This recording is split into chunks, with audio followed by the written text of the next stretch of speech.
Happy New Year. Welcome back to the shop. Woohoo, we're still doing this.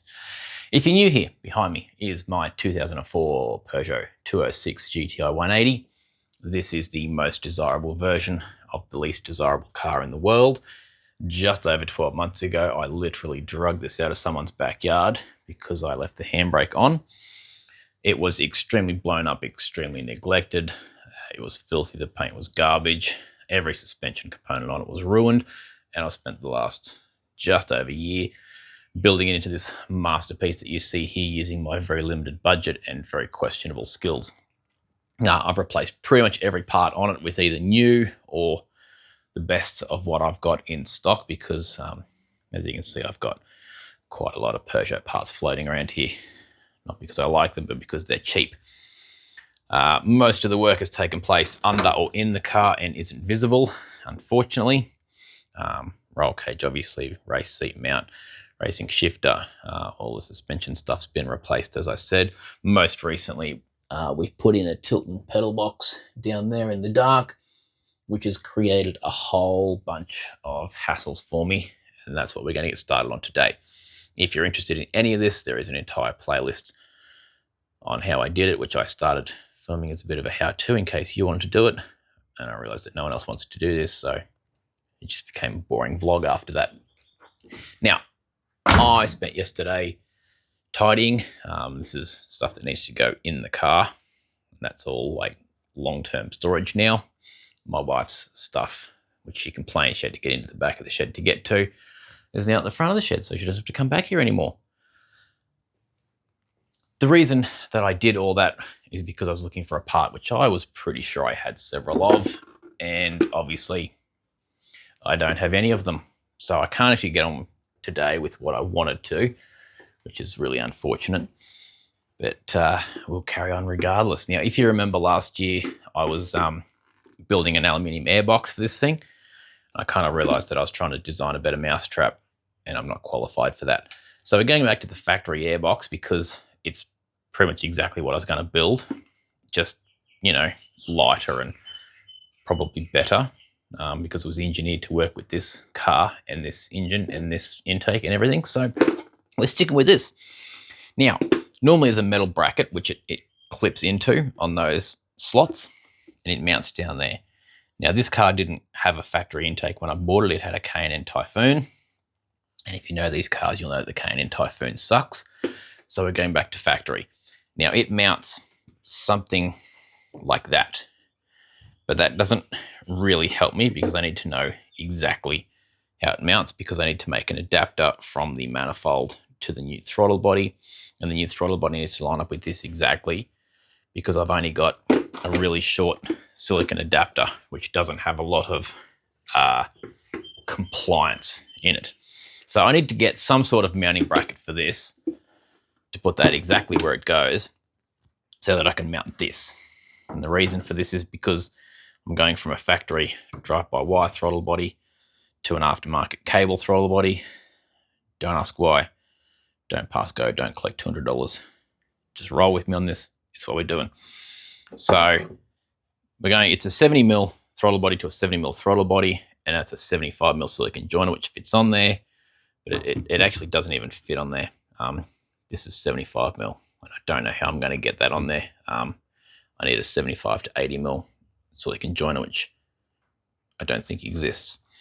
But anyway, so I can't really do this, but I'm probably going to cut the flanges out because I've got them marked ready to go. If I can find a 70mm hole saw, it's just a matter of hole sawing and drilling 4 holes, and then, I don't know, maybe doing something fancy with it because it looks skanky.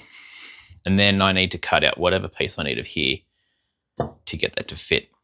But yeah, obviously I either need to get a factory mount or work out a way of mounting this.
All right, that was way more of a struggle than it needed to be. Went out to my work issued vehicle and found a 70mm hole saw that was blunt as anything, and subsequently threw that one in the bin. But I did manage to punch out 2 holes with it, and then got my circular saw, which has a very blunt ferrous metal blade on it, which is subsequently going to go in the bin as well, and cut it out. I was going to like do some fancy scalloping things on it, and then I remembered who I am and what it's for and came to my senses. So they will do. That's all I can do with them now. So I'm going to clean up this garbage and move on with the next thing. All right, so off camera, I realized that in my introduction, I referenced a video that I didn't release because nothing happened. So you guys probably have no idea what's going on. And I'm not going to re-record the intro. So I'll just throw a bit of footage in about what I did before we went away on holidays. I'll try and make it not boring, because it was very boring. The other thing that happened was I was messing around with this bit of tin here, and I folded up this profile here, which picks up these points on the back of the airbox. So now all I need to do is I can bolt that to the chassis rail of the car, and then this sits up in there like that, and it's really, really tight. So, I mean, it doesn't really match my aesthetic, but I can't deny it's a fully functioning part, and it's really hard to get off of there. So it actually like works really well. And don't use rules as pry bars. They're absolutely not that. Hello, welcome back to the shed. Have you ever had so many jobs on the go that you don't want to do any of them? That's me. Black Friday's over, all my parts have come in, so I've got a whole bunch of new jobs plus the jobs that I was currently working on. So give me 5 minutes to run through them all with you, otherwise you can skip ahead. So first thing that's come in is my clutch master is here. I can put that in, would be a nice easy job. I also need to run a new clutch line and then adapt it to the factory slave. However, I need to pull the pedal box out to put this in, and if I'm going to pull the pedal box out, I'm also going to put a remote bias adjuster in. I didn't go for the remote bias adjuster initially because it was an extra $150, which I didn't want to spend, and also I don't really need it. It should be a set and forget thing. However, I think I've mentioned this before, to set the bias, currently I can't get to the bolts at the back of the box. I need to pull it out. So I need to put the box in, bleed the brakes, test it, work out what bias adjustment I need, and then take it all out, adjust it, put it back in, bleed everything, test it again. I might have to do that a few times, and that sounds like a massive cluster. So once I swallow that pill, I'll order up the bias adjuster and we'll do those 2 jobs at the same time. So that's on hold. My shipment from JLC came in. That is, of course, all the laser cut parts for this fella here for my subframe mod. Now, I've got guys wanting me to get this video out and get this kit on the market. So I kind of need to put a hustle on this, but it's hot as, it's also not a progressive video in the series, and I need to get a video out. So I'm going to have to try and put this off. Sorry, guys. So I'll do this one, and then, yeah, I'll film another tutorial on fitting this kit on a fresh subframe and try and make it interesting, not whatever this shit was that I filmed the other day. So that's also on hold. This fella here has come in. This is a major point of contention on the old internet, so I copped a lot of flack for it. This is a 70mm fully mechanical throttle body to replace the drive-by-wire unit in the car that I didn't want to deal with the Haltech. 70mm is a bit small. However, ProFlow only make a 70 or an 80, and 80 is way too big. The only other options in 74, 75, 73mm were K series, B series, or Fox body stuff, which all has like factory idle control gear in it, and I don't know enough about Honda or Ford V8s to want to deal with that. This was basically the cheapest, good quality, fully universal throttle body, so that's why I have it. I do need a TPS for it, so I need to go back to Haltech and work out which one's probably the easiest to use for them. But however, apparently I'm leaving horsepower and features on the table by not going with a drive-by-wire. I don't get traction control, which, I mean, that thing doesn't have the power to spin the wheels, so I don't need that. And I don't get launch control, which I only launch once in a race, and that thing doesn't have the power to spin the wheels. And I don't get flat shifting, which my Haltech doesn't support. And I don't get all the other benefits of a drive-by-wire throttle body, like cruise control, which I don't need. So I don't know why I can't run a cable throttle, and why I need all these features that I don't need, and why I need an $8,000 ECU to make them happen. I don't know, but anyway, that's what I'm going with. And along with that, I went out this morning and I grabbed this and this, which is of course aluminium. So this is for a custom airbox. This is for my throttle body adapters. This will be my flanges and possibly some other things. So I need to actually finish designing this. I've always been going to make a airbox. I just haven't really ever decided on what I'm going to do. The easiest thing would be to just have a piece of 70mm pipe, or even have just the front of the throttle body inside the airbox, and then just clamp either a mushroom or a pod filter to it. However, a long time ago, I remember reading that panel filters actually flow better than pod or mushroom filters. So I need to double check on that first, because I do have the option of putting a panel filter in. I can get quite a big panel filter in there. So if that's the case, I need to run into a parts store and find something that's approximately the right size, and just get a cheap paper one for mock-up. And hopefully if I get something with enough aftermarket support, I can get either a foam or a K&N style performance filter to go in here. The drama being is that the airbox is underneath the throttle body. So to take the top of the airbox off to change the filter, I'd have to take the throttle body off or drop the bottom of the airbox down. So it would be a lot easier to just take a lid off and access the pod filter. So that's something that I have to decide. And that's probably the thing I'm going to jump on first, because while I'm doing all my research, I can have a beer. All right. I have no real intention of doing a how-to video on this, but I just thought I'd just kind of discuss what I'm doing for anyone that's interested. This is basically how everything is from factory. This is just sitting in here. It's approximately where the factory airbox goes, and a pipe comes up and over there, as you know, and that fella under there.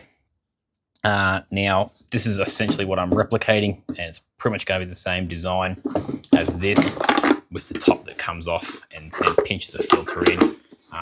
I could probably even use this. It's not a bad design really, but aluminium looks cooler, so that's what we're going to go with. Now, this doesn't really fit in here. Everywhere I want to put it, it's right in the way of this radiator hose, apart from in the factory location.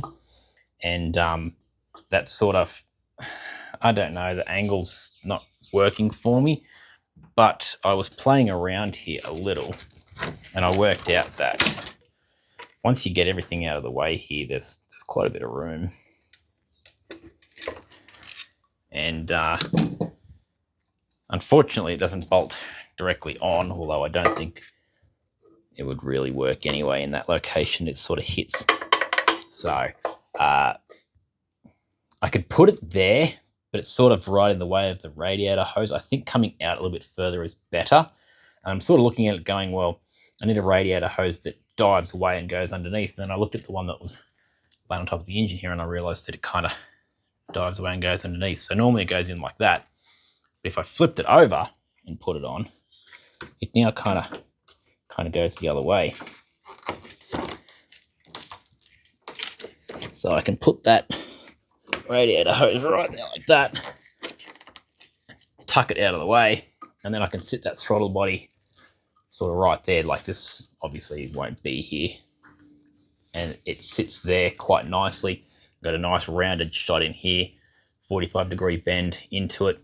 The cable and everything clears, and the end of the throttle body is pretty much right where the start of the airbox is going to be. So I think that's going to be perfect.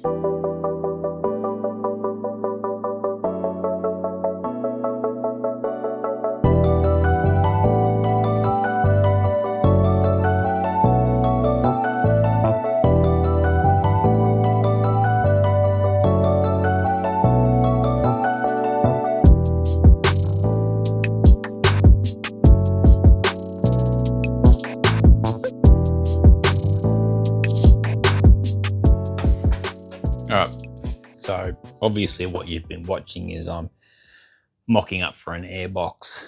I've moved basically everything out of the way to get as much space in here as I can, and I'm building a box that's essentially as big as I can possibly make it that fits in here, and then I'm going to profile it to fit and flow and do all the things that an airbox needs to do. The more I make this though, the more I realize that it's almost identical to the factory airbox. It's pretty much the same size. I'm gonna have to profile the top to flow nicely, which this one already does. I'm gonna have to profile the bottom. I can get more volume out of it, but I can't actually increase, like the physical size of this thing is pretty well locked in because this already fits down in here with, like I can make it maybe 20 mil wider. But this one already fits a filter. So I can get an extra 10-ish mil out of a filter. Also, like this thing was flow benched by Mechachrome. They made this to work with this engine. And it even has a velocity stack on the inside of it here, which I would need to replicate to try and keep that air velocity up. And I'm just wondering if there's really any benefit to changing this. Like this oval in the bottom is 3 inches already. I know because in the past I've got 3-inch flexi pipe and squeezed it into an oval and it fits in there perfectly. And if we sit this in approximately where it usually sits, like it's pretty well perfect. So I honestly don't know if I'm going to get any benefit out of building a new airbox or not. I don't know. I think I might be wasting my time and my money. I have already bought a velocity stack to go in the new airbox. I have already bought the aluminium for the new airbox. All right. So I've got just one Tex screw holding that bracket in just so that I can sort of still move it around a little. But I'm kind of looking at this and I really don't know that I'm actually going to have the space for this. Obviously I do. There's plenty of room there, but not for off-the-shelf parts. So I really don't think that my bend is going to fit in there in any way, even if I like lean that right back. I did find a 45-degree bend, which is 70 mil to 83 mil, which should work for this. But it's longer than that. It sort of needs to be down there for that. So it would be nice if I had that on hand. Yes, I honestly don't know what to do. I probably should order that bend up and wait. It's a few minutes later and I'm a little bit wiser. I put a bonnet on, lifted the airbox until it contacted and it worked out. I've got about 100 mil clearance that I can come up. So that's good and bad. Good because it gives me more clearance here, but bad because now my bracket, instead of mounting to the chassis, is sort of floating in free space. I realized that bracket, the original one, is way bigger than I thought it was. So I went back and had another hunt, but alas, did not find one. So I've had to whip something up. And what I've come up with is a piece of 3 mil, which I've cut to width so it fits in that gap there. Put a bit of a crease down the middle of it because it's going to be sitting sort of like that. And I don't want it to be a wobbly piece of shit. So hopefully that will be good. Now, once this cools, I will clean it up and give it a coat of paint, but I'll need to put a couple of holes in here. And unfortunately, I think I'm going to have to go with riv nuts in the chassis of the car. I considered welding studs to the chassis and then putting nuts on here, but I'm going to have a weld build up around the base of the stud, which is going to be sort of inconsistent and really hard to grind off. So instead of this sitting nice and flush, it'll be sitting on the weld and it'll be... So unfortunately, I'm going to have to go with riv nuts, which I hate, especially in high vibration applications. I mean, the ones the factory use are fine, but I'm not the factory. Mine are a garbage. I've done some messing around. I got some paint on this fella here. I had it up a lot higher. I put it up basically as high as I could. Realized it was probably a bit too high. It was making sort of some funky angles. So it's just got a single Tex screw in it at the moment so that it holds it in place, that I can still kind of move it around, and it sits there, and I can sort of pivot it all the way from there to there. Obviously can go up and down as well. I won't lock it in place until I've got everything sort of figured out, because yeah, I've got options with this fella now. I've cleared a bit of stuff out of the way here, and I can do, you know, like that, or I can bring this all the way over to here and have that fella there if I need to. So I've ordered up this silicon bend. I've got a 45 degree, which goes from 75 to 83. It's going to be a little bit loose on here. I might need to build this up with some tape or something like that. But once I cut it back, it's quite a long transition. Once I cut it back, it might fit better. I don't know. So I'm going to wait for that to arrive before I do anything else on here. So, yeah, that'll be it. So anyway, that's unfortunately going to be all I can do on this. I got a little bit further than I expected to, actually. I knew that I was going to need bits, so I'll wait on those bits to arrive. We'll get onto this. This is going to be a bit of a failure video, but I mean, they all are, aren't they, when I'm around? All right, see ya.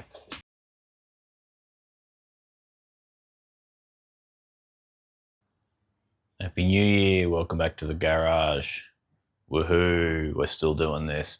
If you're new here, welcome.